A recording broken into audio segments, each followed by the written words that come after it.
bless, Dad. So it should... Alright, sound should be good. Do I really have to be in this hour? Yes, you do. It's compulsory.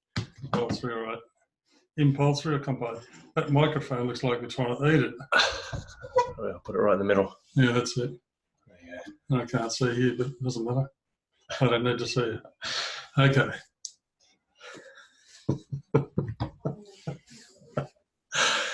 It's either going to be the greatest or the worst podcast ever. Something like that. Alrighty. I don't think it'll hit the in-between somewhere. That's right. Okay, welcome. Welcome. I've got a very... This is killing me.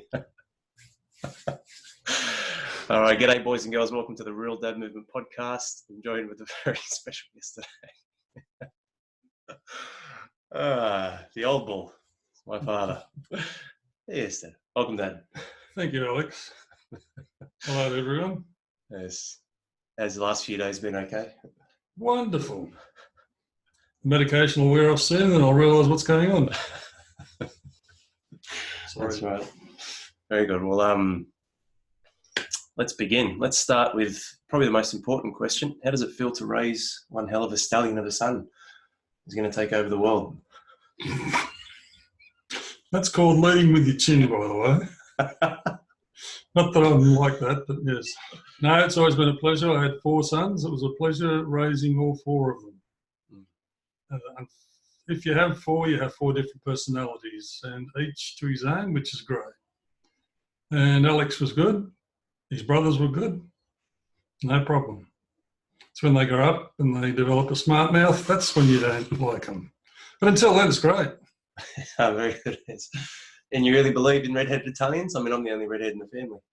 Well, in this family, but over in Italy, one of my cousins was far redder than you until he was about 30, then he went blonde. But he was a real carrot top. I think someone got over the wall somewhere because that's not the Italian way. And you have a bit of red in your facial hair too. Although mine's gone a bit darker. I got red in my facial. If I grow a beard, it's red. I think the other boys have a bit too, don't they? We've all got it. Plus your mother's a redhead, even though she dyes her hair blonde. But, you know. That's right.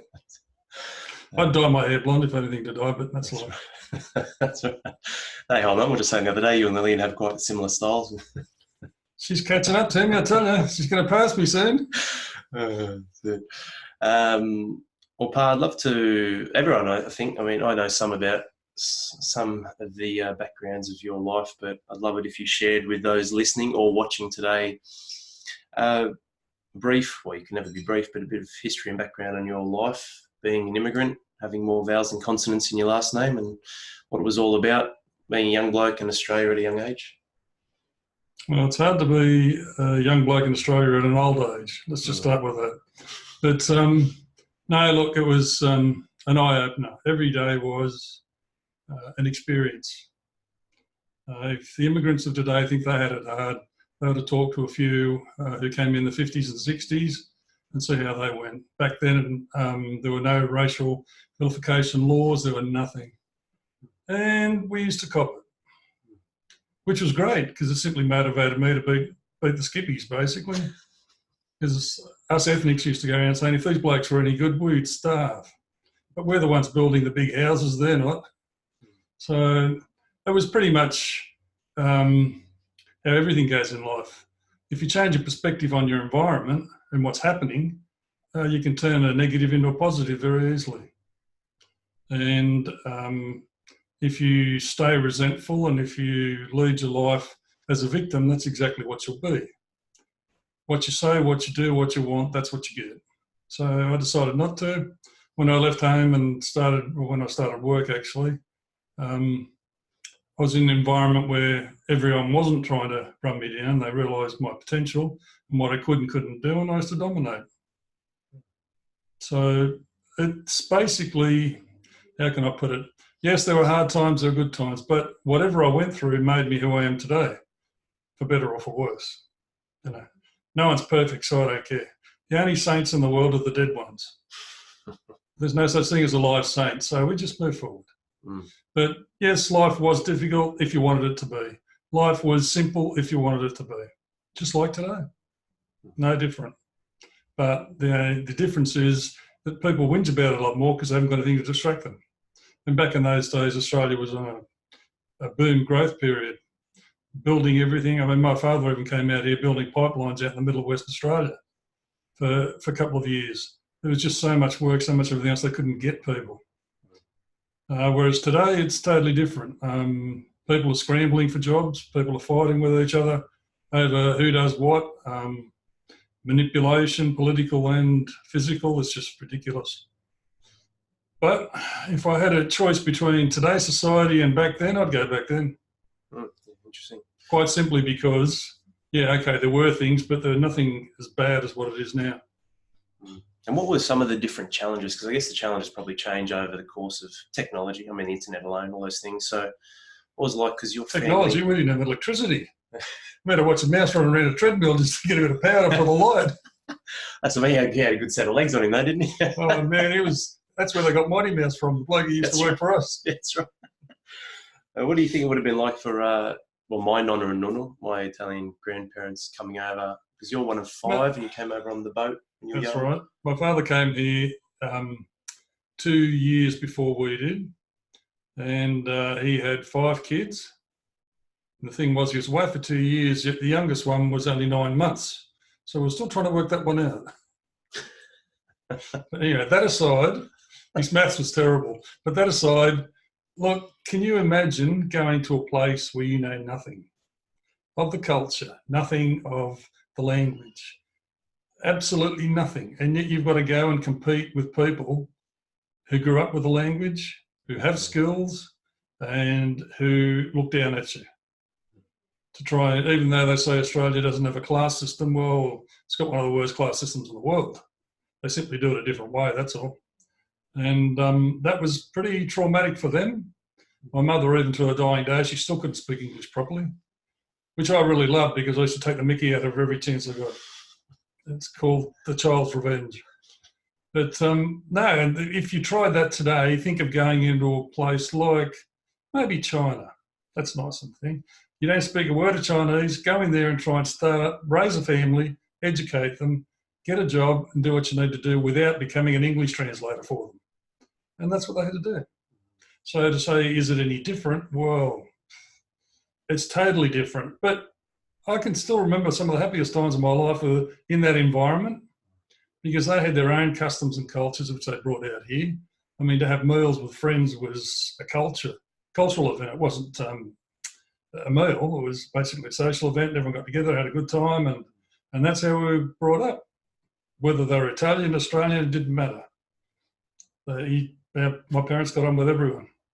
So that's how they survived. I'm sure it took its toll on them because a lot of things they could have done which they didn't do. But that's life. No one's perfect.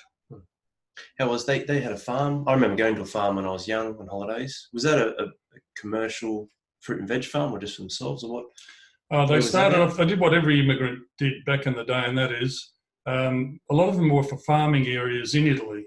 So when they came out here, they said, well, I know how to farm. That's one skill I've got. So they went and leased land because obviously they couldn't afford to buy it straight up. They went and leased land. I remember we lived at Wetherill Park. It's all industrial now, but back then you could shoot a gun in any direction and not hit anyone. You know, it was just really out the back of nowhere. And we had a farm. And at 4 years of age, I was the man of the house when my father went to work.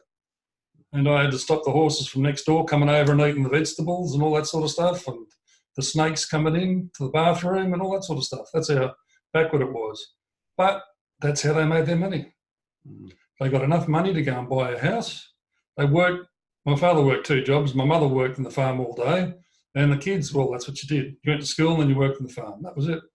We got enough money to buy a house in suburbia and we went there, a 1/4 acre block. We still had a garden. And I started to work the bloody thing. But that's what they did. And then the next generation of immigrants that come out, they did the same thing. And it just went on and on because it was an easy way for them to utilise the talents they had. What else did you do on the farm? Any stories or any things as a young kid that you probably wouldn't see a young kid do these days? I hate cats. Did I tell you I hate cats? I hate cats. I used to get under my bed, under the house, because it was one of those weatherboard houses that lift up off the ground.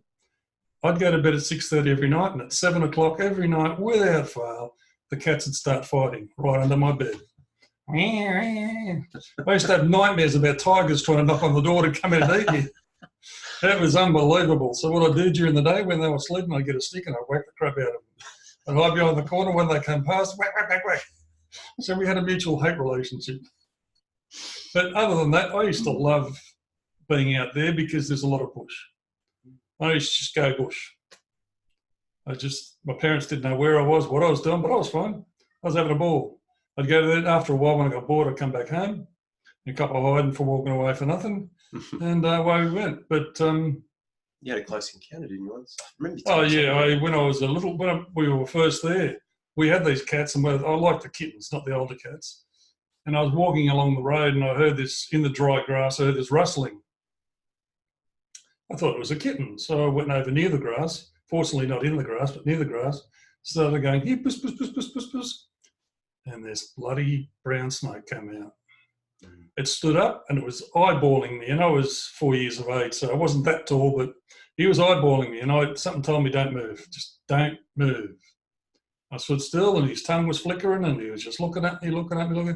Eventually, he got bored because I didn't run, I didn't do anything. He went down, and out he went.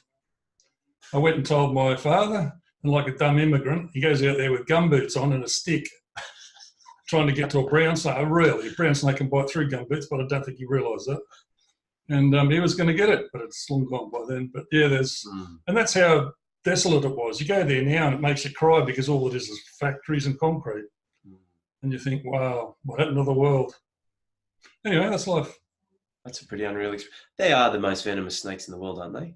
Pretty close to it. They'd be one of the deadliest. For a kid, I would have taken 2 more steps and you wouldn't be here, Al. Yeah. I'll have to find that brown snake one day and go, thank him. Yeah, you can blame the snake for him. That's right. Unreal. And I'm just curious, what was schooling like? Schooling was great. We had to walk to school. The roads were gravel. There was no such thing as tar back then where we were. It's just all gravel. We'd walk 3 kilometres, 4 kilometres to school at least. You go to school and the whole school was in one big room. There was 8 grades and they were just rows of desks. So kindergarten, first class, second class, third class, just rows of desks, that's all. You could hear everything that wasn't there. It was just typical country school. And it was basically considered a country school then. It was outside the metropolitan area because the metropolitan area finished about Liverpool, and we were much further out than that. So, schooling was good, but being small classes, people used to give you their time. The teachers used to give you their time. And you get on with the other kids because they're all in the same boat. Now, no one drove to work in a Mercedes, in a school in a Mercedes, that's for sure. We all walked. And we'd all go to the shop up the road after school and see what we could get out of the bloke. That was fun. Was that a good outlet as well for you, I think, going through school and grades? Because I know you've got a pretty extensive sporting background and career. I remember seeing a shitload of trophies in our house, but obviously all gone now. But was that a good outlet for you at that stage as well, coming through the ranks for yourself in both A, having a level of engagement, and B, like you said, the skippies and that competitive nature that is obviously still deep within you? Look, I always, because I could basically amuse myself, I just had a lot of confidence in myself. Not in confidence in everything, because some things I didn't want to do, etc., but confidence that eventually I could do what I needed to do. And I used that to get through school. As you'd imagine, as I indicated earlier, if you're an ethnic or Italian or whatever, everyone lets you know it. So what, I can beat you. And that used to shut them up. So that was pretty much a strong motivator, but I would never have tried it if I didn't think I could do it. And I enjoyed sport. And then when I was 8, I got sent to a boarding school. Now that was fun. Catholic boarding school, say no more. And the stories are true. Don't let anyone tell you any different. But in there, it was like a microcosm. Everything was so focused because you were there morning, noon and night. You didn't have any relief when you went home at night and you slept with your parents and you mixed with your own family, and then you went off and did whatever. Morning, noon and night, it was in your face. So I just had to try harder, and that's what I did. And I became the best in the school at Aussie rules. I was a legend. Cricket, tennis, anything else I wanted to put up, I was the man. No one could come near me, and they all kept away and they all shut up because I loved rubbing it in their face. Yeah, well, I can flog you at whatever you want to do, mate. Let's go. And that was pretty much empowering, except it was also the worst time of my life because my mother had a, whatever you women have it, 55, 60 or whatever it was, a sudden panic attack, and she wanted all her children back with her. I mean, I went to that boarding school, I was there on my own, I knew no one. When I left there, they were going to make me school captain and they were going to do all sorts of things. As far as the sport went, when I was 13, I got picked for the 15s stateside without even playing in the trials because I was injured at the time. Tennis, I used to beat anyone and everyone, including A-grade players. I mean, the list goes on. And my mother just said one day, nah, you're coming back. But she didn't tell me. And the brothers walked around saying, oh, well, it was nice having you here. So what are you talking about? I'll be back in 4 weeks after the holidays. And they said, well, maybe not. Got to speak to your parents. And she just took me out and threw me in a totally different environment. And that sort of made things... So, yeah, that pretty much killed a lot of things. And once again, if I'd have stayed there, I don't think young Alex would be here because I most probably would have gone down to Victoria and done what I need to do down there with Aussie rules and whatever else I could find. So things happen for a reason, and I accepted that later in life. I thought, well, look at the wife I've got, look at the kids I've got, look at the life I've got. I'm happy, you know. But when you're going through all of those sort of things, it's just so traumatic. You don't understand because when you're a young bloke, you just don't grasp the concept that, well, things happen for a reason, and one door shuts, another one opens, et cetera, et cetera. You can go on and on and on with those sort of sayings. And it's very true. I started playing rugby league, and I did okay in that. Not fantastic because I was playing against kids who'd been doing it for 8, 10 years and I only just started, but I still held my own. And tennis, I had to forget. Cricket, I still played for socially, and that was it. That was my life. And my parents became very controlling, and that was their way of dealing with life. If they'd left us alone, both my brother and myself had been in the papers a long time ago. For good reasons, I mean, not for bad reasons. So it's just what life deals you, and just making the best. Changing your perspective of anything can turn it into a positive instead of a negative. And that's one thing I did learn from that period because I think, well, yeah, okay, I was this, and that. I could have done this, I could have done that, but wow, look where I am now. Yeah, well, I guess heading through into, entering the workforce and whatnot, that's where you met Mum. So you might not have had that meeting as well, like you said, if you had... I definitely wouldn't have. I would have been in interstate. I definitely would not have met her, and you wouldn't be around. Plus your mother's pretty hot, so... That's what I was just curious. You spoke about self-amusement. Did that all stop when you met Mum? All the blokes who are listening to this would know that the answer to that is no. Blokes stop that sort of thing when they're about 95 and their hands fall off. Other than that, everything's fair game. Oh, jeez. And he thinks this charming young gentleman said one day we're in the car. He thought he was really clever. He's only 8. And he went, Dad, do you and Mum still have sex? And he went, thought he was funny. And then, buddy, if your mother and I didn't have sex, you wouldn't be here. Let's shut him up. Next. Yeah, that's right. That's why I can openly ask these questions. It's something I've accepted. Go for it. I've got nothing to hide. Yes. Well, you met Mum at work though. What? You want to share? I was an auditor at the time. I used to go around auditing the books of different companies, and she was working in the claims office, and when I saw her, I thought, wow, that's for me. She's only young. She was only 18. I was only young. I was only about 20, 21. And sounds young now. Back when I was 12, 21 was pretty old. But anyway, she was singing, and I took one look at her, and I thought, she's hot. She's real hot. That I got to have. So I actually did things I'd never done before with women because I was always shy and reserved. because being brought up, you're taught this is your place. Don't say anything, don't do anything, just shut up and go with the flow because we're the adults and you're not. So it tended to make you very introverted, very submissive, etc., etc. But when I saw Brian, I thought, no, chased her around, hop in the car, give you a lift home, and that was it. From then on, it just went one thing after another. It was great. And we got on well. If we didn't get on well, we wouldn't be here now. But we got on well. And the funny part about it is I came into Australia on the ship in May 1959.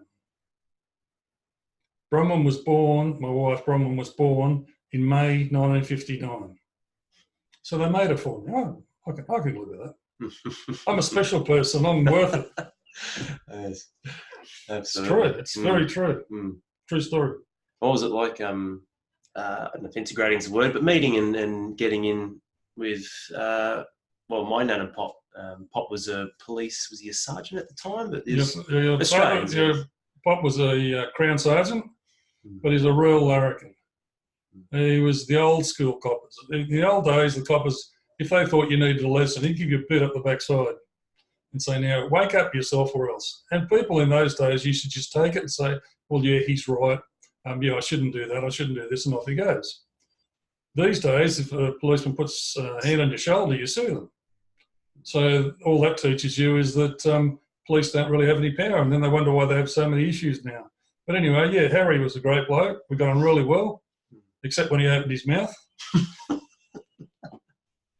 He used to love winding you up. He'd try and wind me up ad nauseum because he knew I was too smart for him. He'd come up with all these ridiculous things and say, hang on a sec, you're double counting, you're doing this, you're there. Oh, okay. He tried and tried, never got me. He tried and tried. But we had fun.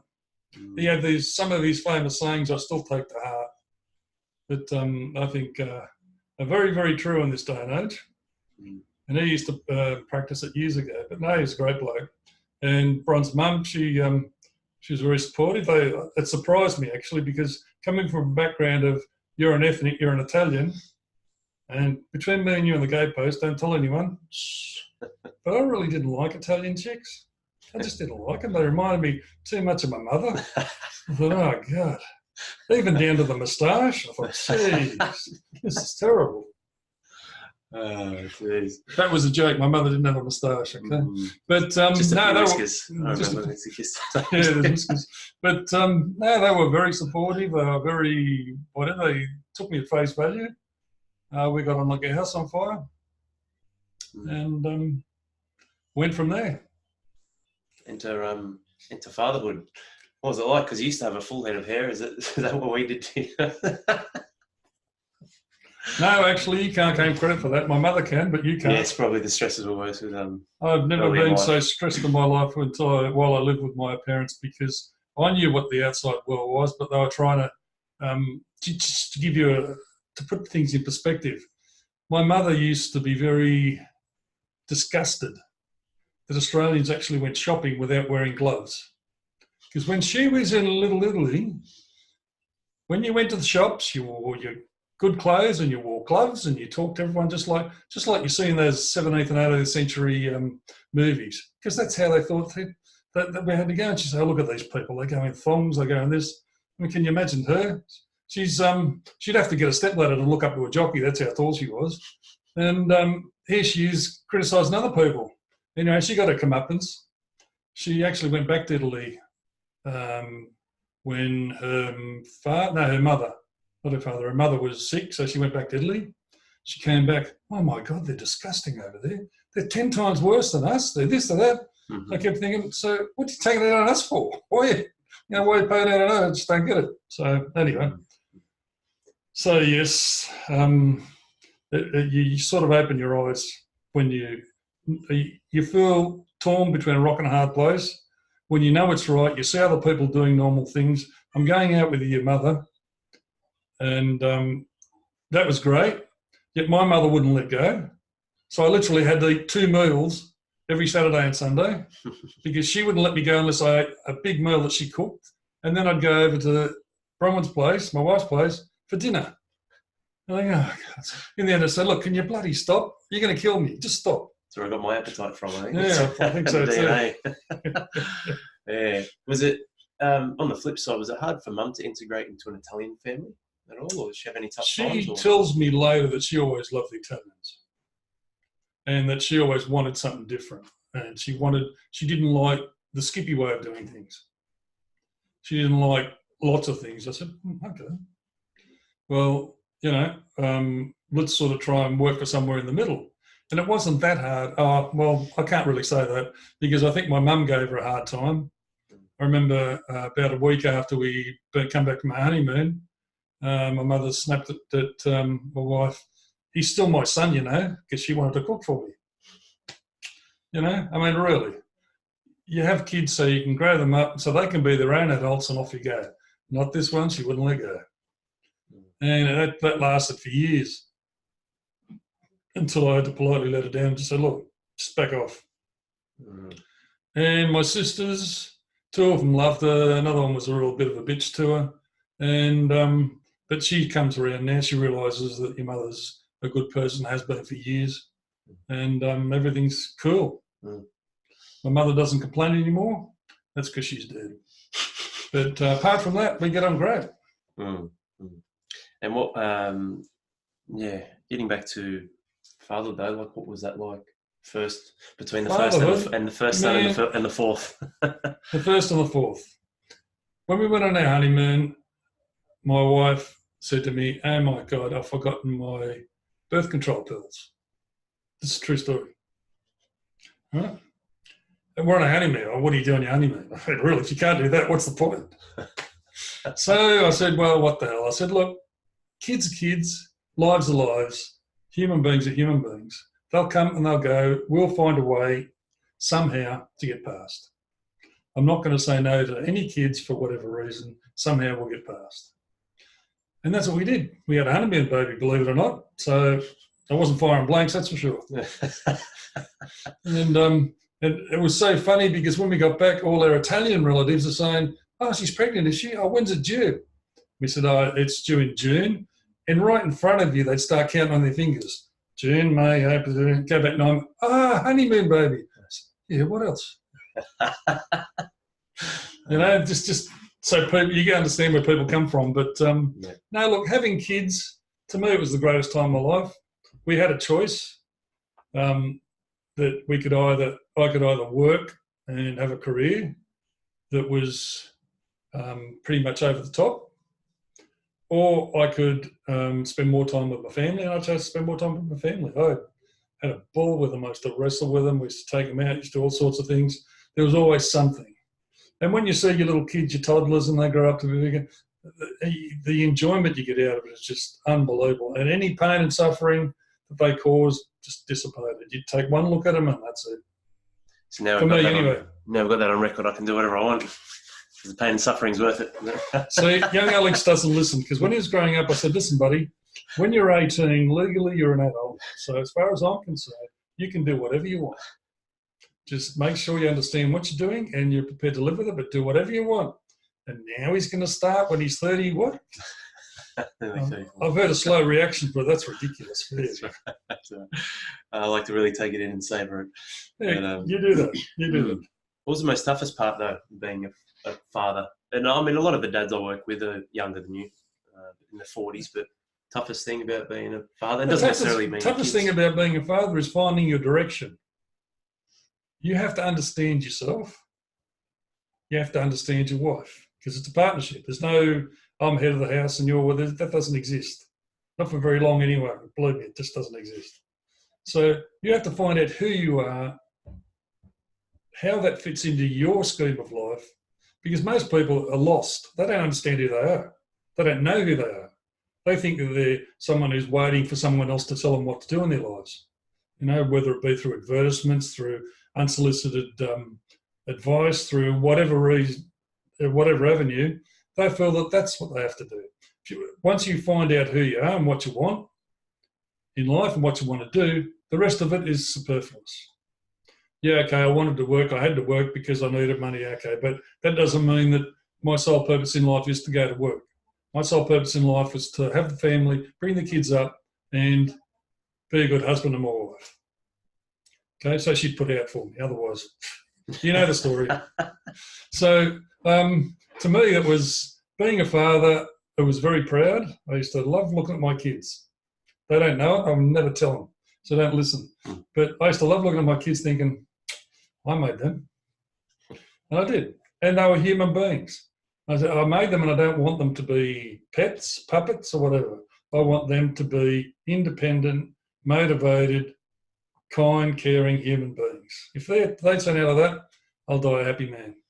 And, because that was almost in complete opposite to what I went through with mine. Because my parents were very controlling, very that. I thought, no, I could never do that to my own flesh and blood. So to me, it was, in one regard, yeah, look, I put a lot of pressure on you. I had 4 kids and there was always something. And I had a wife who wanted more and more and more and more, as you do when you get older. That's fine, I live with that. And there's just the pressures there all the time. And then you got the work scenario where there's pressure. And in the line of work I was in, mate, it was very cutthroat. Politically, etc. I mean, the average time I lasted at a job was about 3.5 years, which turns out to be the industry average anyway, right, for what I did. And that was just the one thing, the one standard, basic, constant in my life was my family and my kids. And I used to love going home, playing with my wife and looking after, playing with the kids and looking after my wife. All of the above. All of the above. That's right. And that was it. But to me, but that's just the way I am, because I sat down and I thought about what I really wanted. I actually tried for the first 6 months of our marriage. I'm going to be the good Italian. You're going to do this. You're going to just cause fights. That's all it did, cause fights. So I thought, well, here's your choice. You can either keep fighting with your wife till whenever. She's pregnant, she's whatever. Then when the kid comes, you'll be fighting the 2 of them. Or you can change tack, change your perspective, and make them the centre of your life, and everything revolves around it. And that's what we decided to do, and that's how it turned out. Okay, look, I haven't had a fantastic business career where I've been in the same job or doing something else for 30 or 40 years, but I had a good time. I raised kids. I raised 4 kids who I'm proud of all of them, and they're raising their kids. And the old saying, your kids might not do what you say, but they'll definitely do what you do. And that's what they're doing now. They play with their kids. They enjoy themselves. They do it, all of them. Except, I can't say all of them because one of them hasn't got kids. So if he's doing it, okay. Yeah. But no, that was basically it. You really have to change your mindset, and you have to decide who you are and what you want. Because no one else will tell you. They'll tell you who they want you to be and what they want from you. Which, when there's a war on, sure, I can understand that, but it hasn't been a war for a long time. So it's just manipulation. So I just reject manipulation, full stop. I have my own standards. I have everything else I do for me and what I think is right and wrong. And if people agree with it, great. If they don't, great. I don't care. So that's pretty much how I've handled it. But my kids have been fantastic. How was it with Geordie? Like, he's 9 years younger than me. That would have been a bit of a shock because Mum had some, because you had 3 of us. I was the baby and probably maybe still am in Mum's eyes, who knows. But Geordie was 9 years later.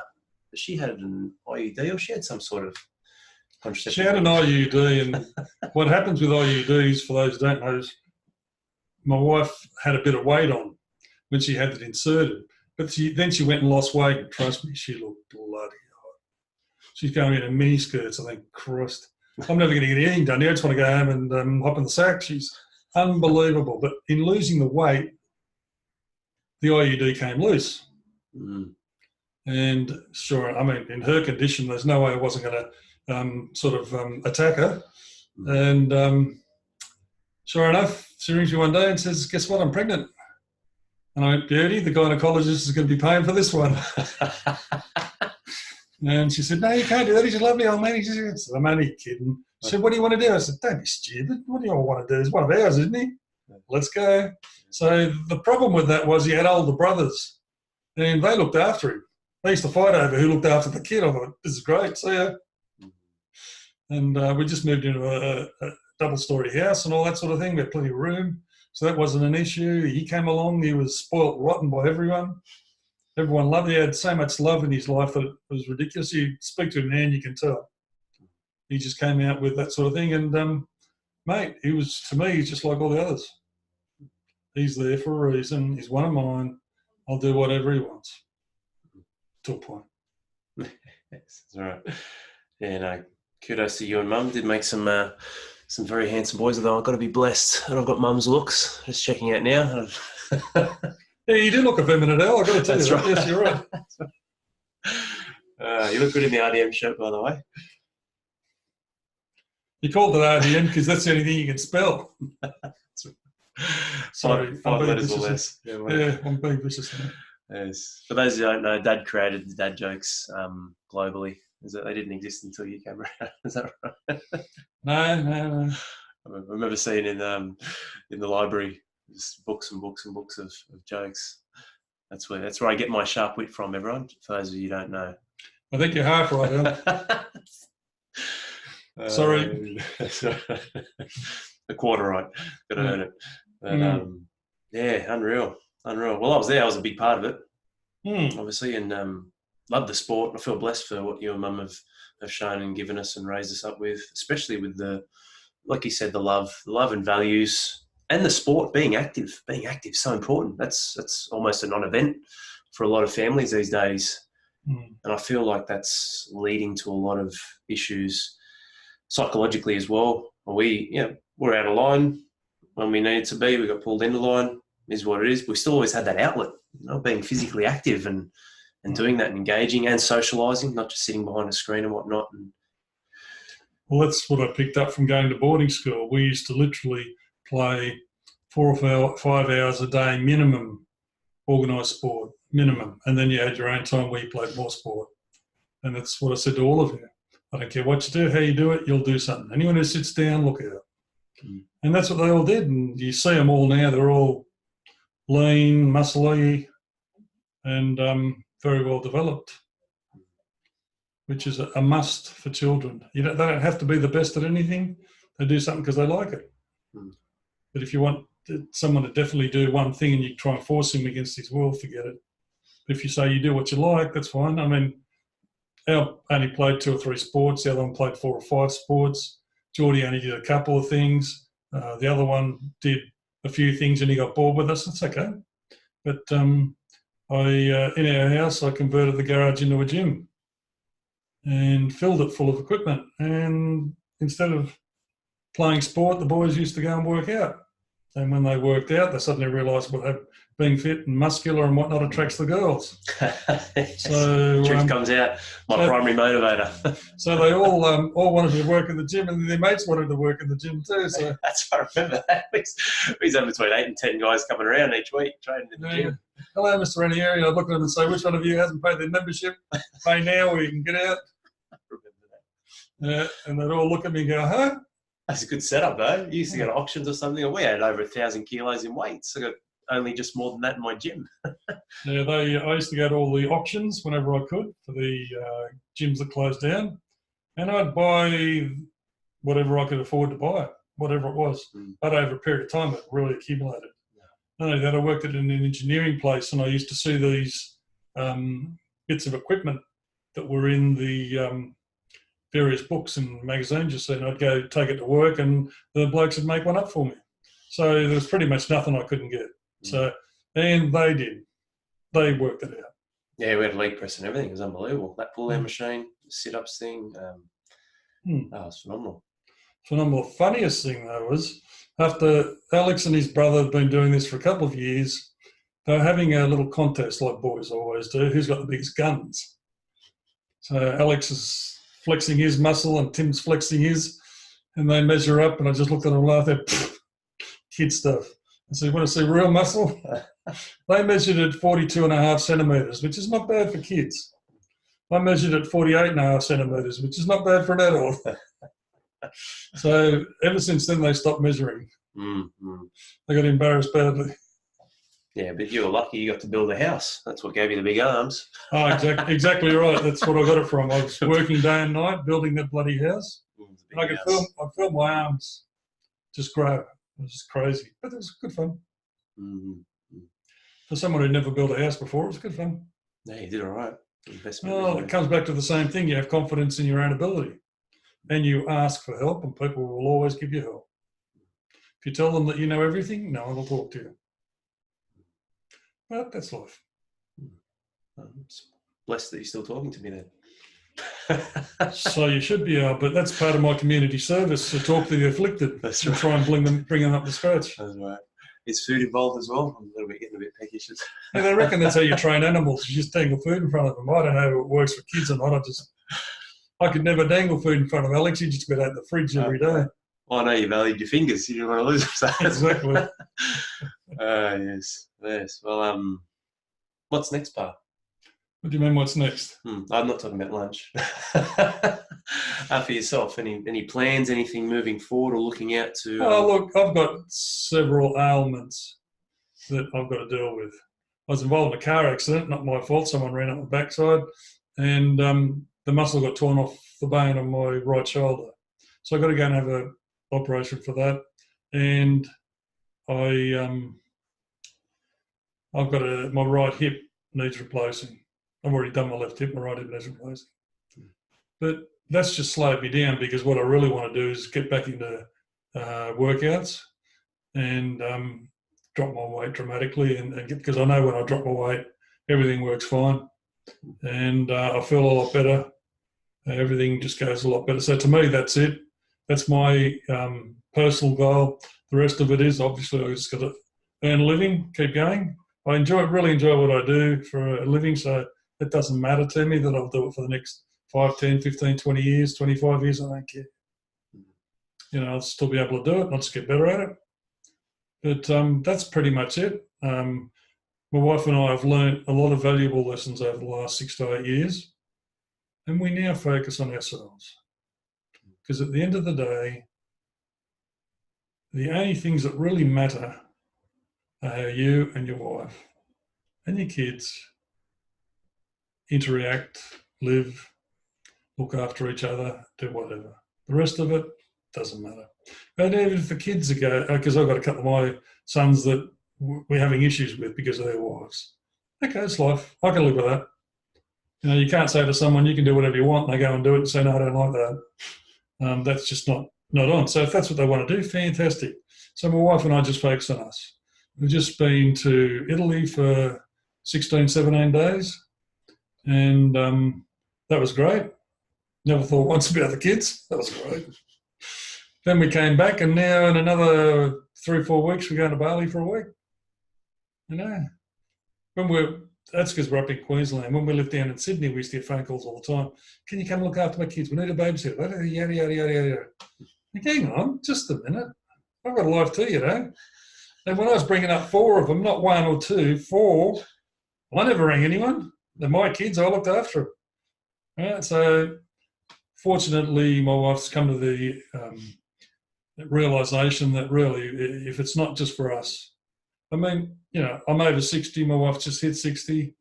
We've only got another 30 odd years on the outside to go. I'm going to enjoy myself. I don't care. And it reflects on the way I deal with other people too. Because when I was young, I was very timid and I wouldn't say anything to young girls and whatnot. Now, mate, I say whatever I want. Because I know they can't hurt me and I can't hurt them. So. The young girls? Or That's right. Because I think you're joking. No. Up here on the Gold Coast, I'm telling you, you suddenly remember that you've got hormones and that what decent-looking women look like, et cetera, et cetera. I don't know how old you all are, so I won't elaborate, but you know what I mean. Yeah. But I find one good lesson I got in that there was about, I think, really being proactive and flexible and strategic in your approach with many things. Like for those of you, I'm up here in Queensland at the moment, so instead of waiting for mum and dad to come to Sydney, we've driven the kids up here, and then we're going to head back and they can stay with mum and dad for a few weeks. So. And Critter, I'll drive back home alone. One of the best things you can learn is how to change your perspective to suit your own circumstances.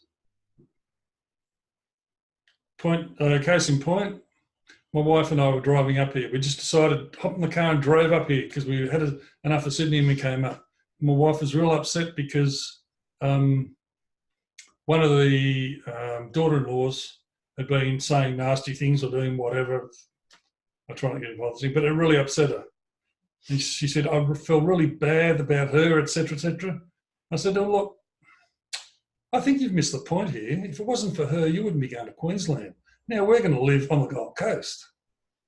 You should be thanking her. Write her a thank you note. She thought about that for a minute and she went, oh, yeah, you're right. I said, so it depends. Doesn't matter how bad the situation is. There's always another perspective to have that fits in with what you want to do. That's always there. The worst thing about human beings, modern human beings, all human beings, we all have the answers to our problems. Every answer is there, right in front of us. It's what we choose to do with it and how we choose to use it. Think of a problem, you know the answer. You already know the answer. There's one person in the world you can't lie to, and that's yourself. You know the answer. Something bad happens. Okay, I'll put my hand up and take my punishment, move on. Great, finished. I don't worry about it. I just go. Something else happens. Well, that's not what I want to do. I want to do this. Let's go. So, and off you go. Instead of worrying about things, worrying about life, trying to live to other people's expectations. I mean, from the time we get up to the time we go to sleep, we get bombarded by advertising, by all sorts of things, by what other people want and don't want. You go mad. You go absolutely mad worrying about what everyone else wants. Right?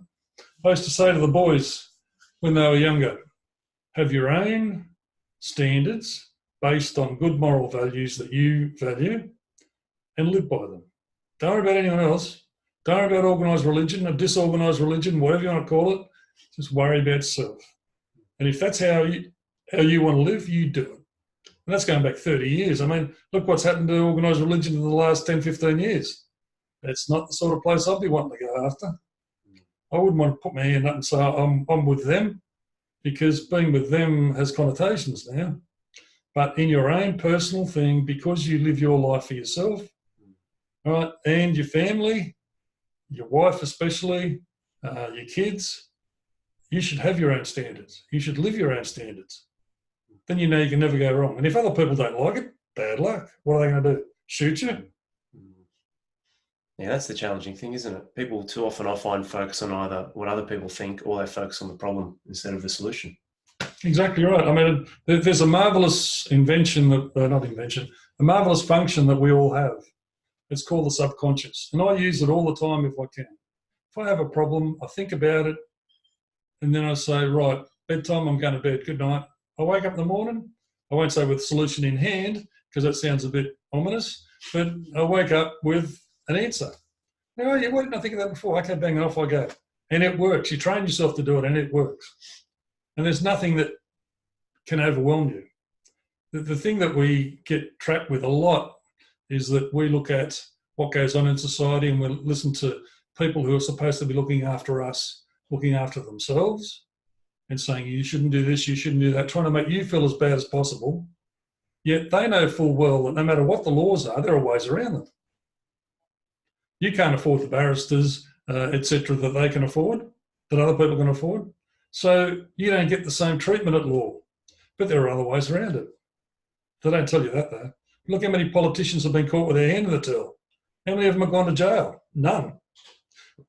You know, just to point out the obvious. And the moral of that, as far as I'm concerned, is you look after yourself, you have your own standards, whatever other people are doing, that's their problem, not yours. You simply do what you believe is the right thing by yourself, by your family. You can't miss.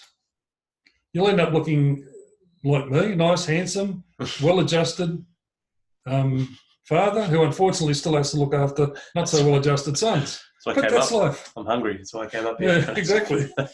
That's my cross to bear in this life. Yes. I just realised I forgot to hit record on this. Is that I'm just kidding. We'll do it all again. Yes. No, that's it. I'm out of breath. I can't do it again.